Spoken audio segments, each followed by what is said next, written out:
Prince Albert Edward, was born in Buckingham Palace, on November 9, 1841.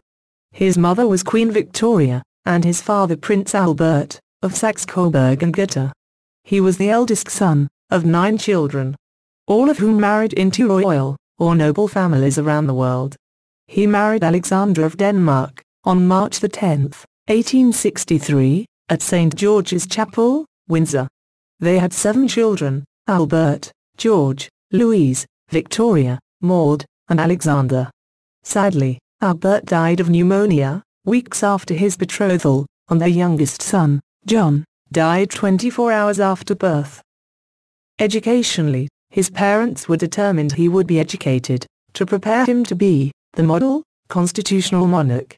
It has to be said, that during his early years, no matter how hard he tried, Albert did not excel, academically. It wasn't until he went to Oxford, firstly to Christ Church, then to Trinity College, did Edward really begin to not only excel in his studies, but to find enjoyment in them. He was proclaimed king, on the 22nd of January, 1901. His reign would only last 9 years. Albert Edward refused to be crowned with his birth name, as he did not wish to undervalue his much-loved father. He held the title, the Prince of Wales, far longer than any other heir apparent, in history. Albeit, Edward VII's reign was relatively brief, it was nonetheless, at the turn of a new century, which saw significant changes in society and technology, such as flight.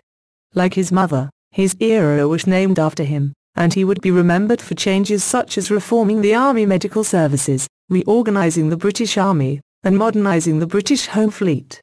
Edward was also responsible for re-establishing the state opening of Parliament, which his mother had relinquished. With thanks to a few close and well-advised friends, Edward was the first monarch to attain the throne, with a fortune. He was also very well known for his fashion sense. King Edward VII died on May 6, 1910. Having been a heavy smoker most of his life, he was a great sufferer of bronchitis. Whilst on a trip to Biarritz, France, he collapsed. He returned to England on April 27. A week later, Alexandra returned from a trip to see her brother in Corfu, and the following day Edward suffered several heart attacks, but refused to take to his bed. At 11:30 that night, he became unconscious, and was placed in his bed. He died a short while later.